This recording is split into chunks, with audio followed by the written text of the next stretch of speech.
everybody. Today's video, we are out in the Renault Zoe, which we've now had for a month, and it's driving impressions, initial impressions of the car, what we like about it, what we don't like about it. There'll be a little bit of driving, a little bit of 0 to 60. I'm going to try it and show you how to charge it up. In terms of the video, there are a lot of videos out there on the Zoe which go into a great deal of depth about the charging capabilities and things like that. This video isn't going to actually cover that sort of thing. It's just going to give you a few headline facts and figures which are widely available in resources such as the handbook and what we're finding. I mean, for example, I think it's got a range, stated range of 250 miles. We're currently consuming at 4.8 kilowatts miles per kilowatt hour, and that gives you 240. So you know it's not too bad in terms of the range compared with what it says you can do. So I hope you enjoyed the video, and of course if you do, don't forget to subscribe, hit the bell icon so you get new notifications, and give it a thumbs up. So we'll move on to the next part. So here we have the 2020 Renault Zoe ZE50 finished in Aconite. It's the GTI line, so it has these nice fancy wheels on it. It's a lovely paint colour. Perhaps just see it in the sun. Not really coming out as nice as it is, but there's quite a lot of pink in the colour. When it was released, the numbers made, I think they made 182,000 so far. This behind the badge here is the charge point at the front, but I guess most people will know that already. As I said, there's lots of videos out there which give a lot of detail. It's probably worth just mentioning a few things that I don't like, we don't like about it so far. One of them, I don't know if it will come out that well on the picture, but this edge here, just there, really is quite badly finished. It's quite sharp, and with the shape of it, it's very easy to catch your head on that as you're getting in or out. And the same on the back. It's a manual boot. There's no sort of electric or powered sort of tailgate on it, and in the boot it's a little bit disappointing, to be honest. I didn't expect a big boot, but things like there's no false floor. And if there's a false floor, your charging cables, which interestingly don't come in a nice container. This is an aftermarket one we've had to buy. You know, they would actually fit underneath the floor, and then you'd have somewhere better, because it's just a bit, I don't know, unfinished almost without the flat floor on it. And talking of finishes, we'll just move this lot out here. And one of the big things I don't like is I mean, this carpet is so horrible. And when you look underneath here, and then lift the carpet up, they've not even bothered to paint it properly under the blooming carpet. I mean, really? Is that really good enough in this day and age for a £30,000 car? I put it to you that it isn't. You probably can't see this quite as well, but just in here, this is just the inside of the boot. This edge here is incredibly sharp, and you really could cut yourself on that. And I'm going to have to get something to protect from fingers, because there is no doubt, even if Anne doesn't do it, I'm going to hurt myself on that. Lack of a powered tailgate also means you have to hoof the thing down, and it's not really that well balanced, so you end up having to sort of struggle with. Not got anything like a conventional engine. You've got a big electric motor and a 12-volt battery. The batteries themselves, of course, live under the floor of the car. These big power cables here, you don't really want to be touching those, because they're the ones that carry the huge voltage. Not really a lot to say. I mean, I think the only reason I'd probably ever open this bonnet is to refill the washers here. I don't really think there's anything else you can do, but that's not unusual for anyone. So moving into the back of the car, I'll just move my coat and that out of the way.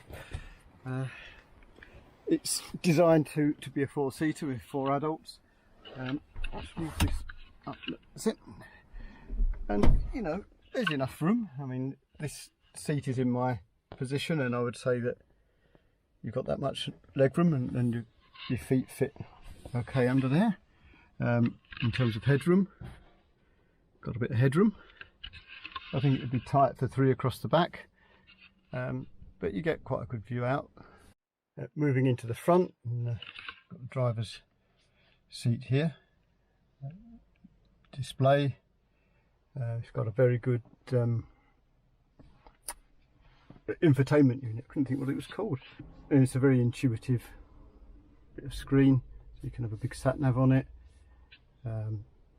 You can go back to the home screen. You can have points of interest, so you put points of interest in and it comes up with, for some reason they're all called Polar Queensbury or whatever.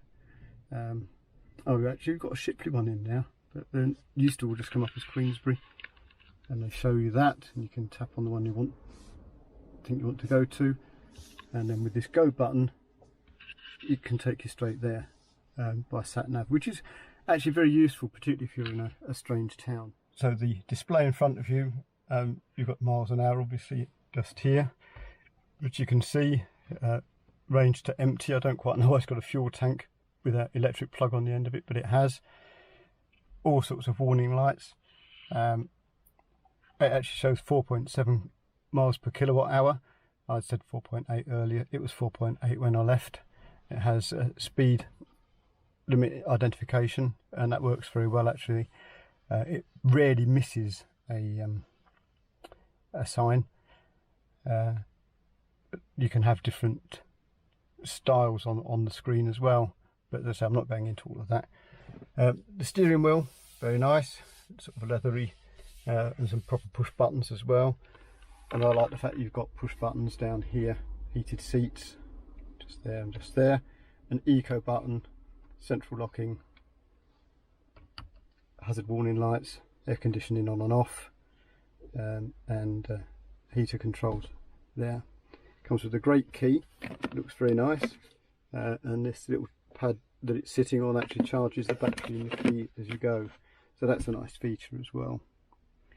In terms of the glove box, it's bigger than it looks, which is just as well because it doesn't look very big. So a lot of people are interested in how long it takes to charge the battery, and in terms of the charging times, the battery at home on a 7 kilowatt charger will take overnight some 9 to 10 hours, but that's fine. That's from 0 to 100% charge, or a rapid charge, which in 30 minutes you can get 90 miles of range. So when I looked online and actually got some interesting stats on the charging, a 7 kilowatt hour charger, to put it into a form that I understand and perhaps is a bit easier than all these kilowatt hours and blah blah blah that people say. Charging it at home, you can add 22 miles every hour, so that's 22 miles in every hour it charges. You'll add 22 miles on a 7 kilowatt charger. And if you're on a rapid charger, what they call a rapid charger, it actually charges at a rate of 130 miles an hour. Now these numbers are, to me, much more understandable than a lot of the other things. So you want to know, I can plug it in for an hour, how much charge can I put in? The answer on this one is 130 miles. It will, if you know about EVs, it will depend on the battery charge state when you start, because for example, once the battery reaches over 80%, it doesn't charge at as fast a rate as it does between 20 and 80, which is why when you're out and about, there's very little point in charging it beyond 80%, because it can take as long to do the last 20% as it can for the you know, taking it from say 20 to 80. But there are other films which I can put links to the channels below, which actually cover this in much more detail, and to be honest, far more competently than I can. So the one day I want to come down this particular bit of road, for some reason the road is closed and we're all turning round. We're doing a bit of 0 to 60 time now. Give it to 0, go.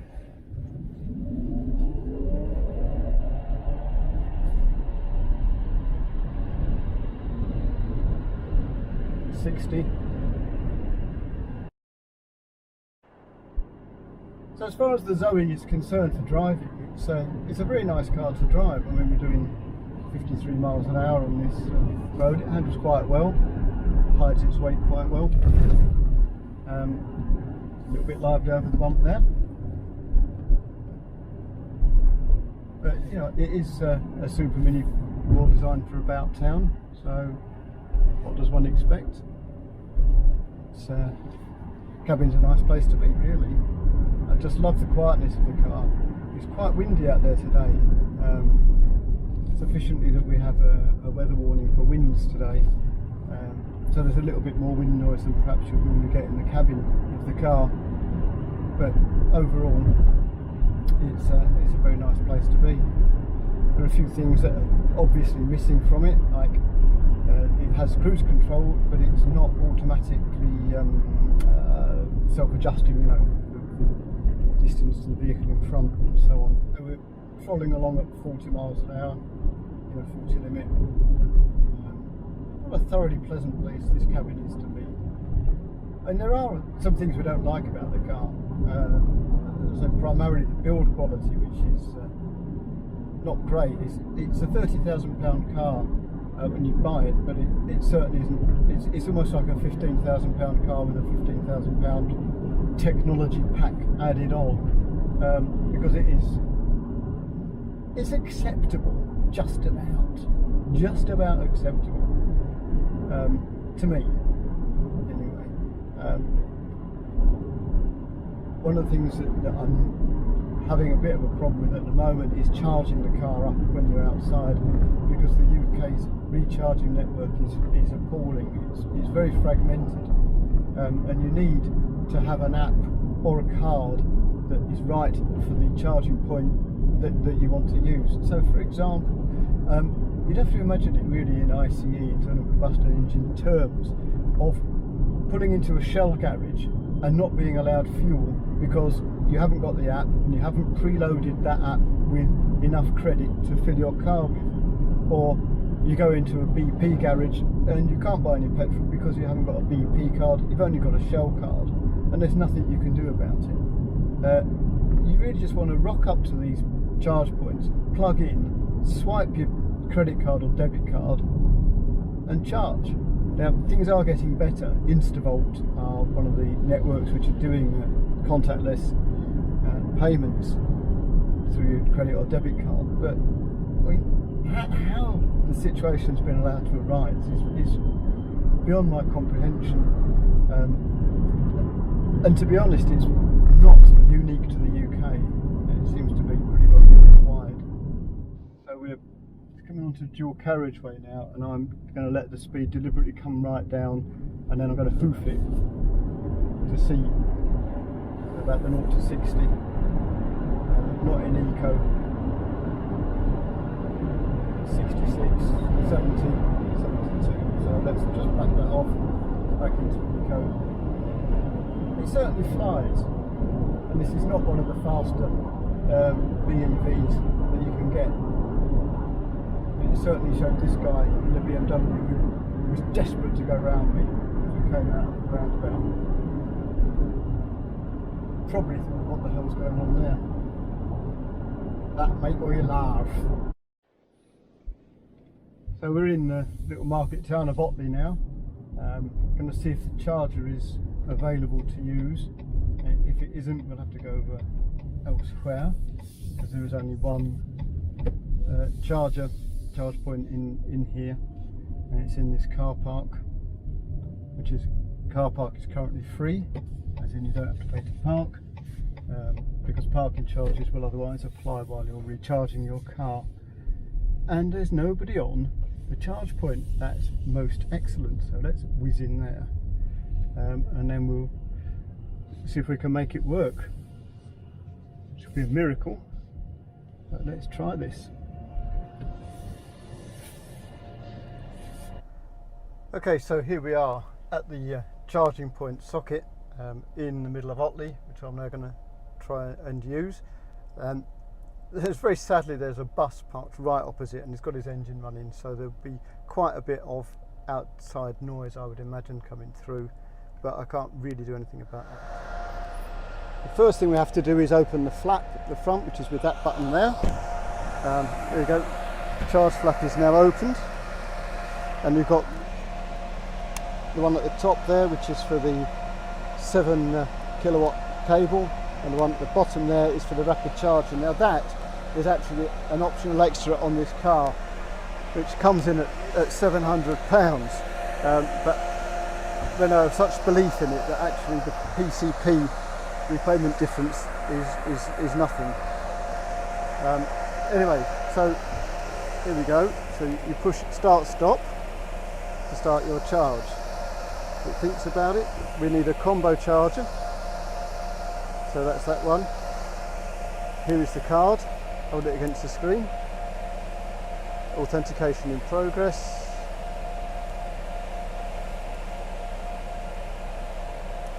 Charge card has been accepted. Please wait. Connect your vehicle. So we'll just take this one, and you just plug it into there. Look for the lights at the top. The lights are talking to the pump, and when it goes blue on that ZE, it means it's starting to charge. It's talking, it's talking, it's talking.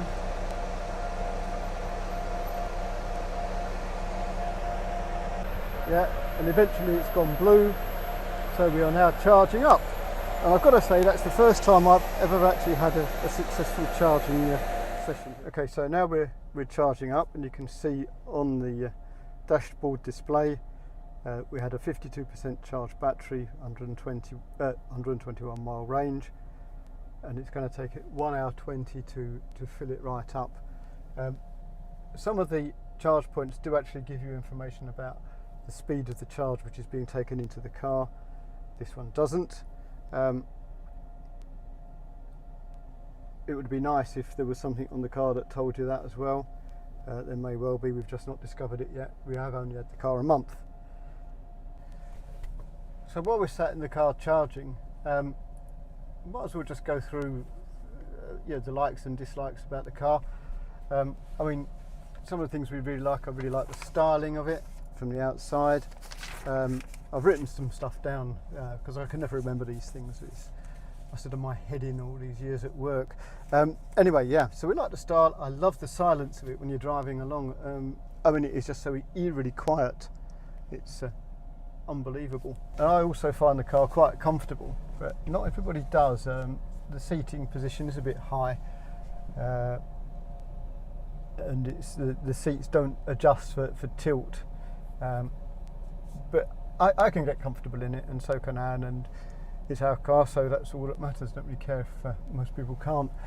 It's not a review of that type of review, really. It's just what we think of our car. I mean, what's quite interesting really is that, you know, others on the fleet like the 2CV and the Morgan, they're noisy, they're smelly, they you know, they vibrate. You hit a bump, certainly in the Morgan, and you kind of hang on for grim death. And I love that about both of those cars. And the Zoe is the absolute opposite of all of those. It is smooth, it's comfortable, it's relaxing to drive. And I love the Morgan and the 2CV because they are exactly how they are. And I love the Zoe for the same reason. It is so different. Would I like only to have battery electric vehicles in my life? I'm not so sure really. I really like it's a very different driving experience, and I really enjoy the analogue, as it were, driving experience of the other two cars, especially compared with this. I think if we had this only, it's a great car, but I don't know. We haven't talked about how much it costs to actually run the electric car. And the other day, for example, we went out round the Dales and we did 71 miles, and when I got home and worked it out using our current home electric tariff, it would have cost us just over £2.40, about £2.42 to do those 71 miles, which is a lot less than it would have cost in a conventional car in petrol. We could actually have done it a lot cheaper than that, but we would need to change our tariff to one which gave sort of cheap overnight electricity. And we can't at the moment because we're tied into our existing tariff until October. But had we got that other tariff and had we charged the car at night, that same journey would have cost us 81 pence or 41p 82 pence, sorry, or 41 pence each, because there were two of us in the car, and that's just incredibly cheap. And what don't we like about the car? Well, you know, there are definitely things we don't like about it. I've mentioned it before about the marginal build quality, sharp edges, bits of paint missing under the boot, the plastics. I mean, okay, they're scratchy, as you can probably hear on the side, but let's be honest. Apart from, oh, is it a scratchy plastic? You never actually touch those bits anyway. And the important thing to me is all of the surfaces that you interact with, the buttons, the steering wheel, around this dashboard, should you ever want to touch it for whatever reason, they're all nice. So scratchy plastics, I know a lot of reviewers are highly critical of cars with scratchy plastics, but it doesn't really bother me that much at all. But the other things that we don't like, I mean, there is a My Renault app, which is at the moment a waste of space. You're meant to be able to program the car so that you can, this is from the app, so that before you get in it in the morning, you can set it so that the aircon comes on and it does what they call preheating the car. So you get into the car while it's plugged into the wall, and it's already at a pre-established temperature, nice and warm for you. And that way it doesn't take any battery power out of the car to warm the car up. And that simply doesn't work. You're meant to be able to schedule a charge from your house using the app, so you can have your car plugged in outside and it gets to 10 o'clock at night and you think, oh, actually I think I'll just charge it for an hour before I go to bed, and you should be able to do that without having to go outside. But again, it doesn't work. What does work, of course, is scheduled charging, which you can actually set up from the car itself, so you can make it charge only between certain hours, only on certain days of the week and things like that. That all works, but it should really be able to work from an app. It does in other parts of Europe, and we even had an email from Renault the other day that actually sort of said, oh yeah, we're aware of these problems, but we're working on it. Well, you know, as the French say, c'est la vie. It doesn't detract from our enjoyment of the car. So just out of interest, we're now up to a 59% charge. I'm not sure how long we've been here. I forgot to start the stopwatch, but that wasn't the point of the stop. It was really just to show you how to charge a car up. I expected it to be showing you how hard it is to do, but actually it was an absolute breeze today. And if it's always like that, well, that's going to be great. It's only the third time we've used a public charger, and it's the first time we've had a seamless interaction, which is great. So I think if you listen to what I've said in this video, and you've got the different pros and cons for the car, there seem to be quite a lot of cons, and you might expect me to conclude that actually we don't really like the car, but you couldn't be further from the truth. It's a fantastic car and I absolutely love it. It has got its faults, and it'd be stupid to suggest it hasn't. But to be honest, every single fault it's got I can completely live with, and so can Anne, which is probably more important because it is her car, not mine. And I think as a starter electric vehicle, you could do a lot worse than getting one of these ZE50 Zoes. People worry about the range anxiety and things like that. Well, 250 mile range, even if you said 200, if you actually put a point in the map where you are at the moment and you draw a 200 mile radius around you, I mean, you can get a phenomenally long way in 200 miles in the UK. From sort of the centre of the country, it's only 80 miles to the coast, for example. So, let's just say you lived in Leeds or Bradford, hypothetically. You could go to Scarborough and back on one charge. You could go to Blackpool and back on one charge. And, well, why does that really give you range anxiety? It doesn't me. There's a great video by EVM, Electric Vehicle Man, where he talks about ranges, and I'll put a link to that in the bottom of this video. Fantastic.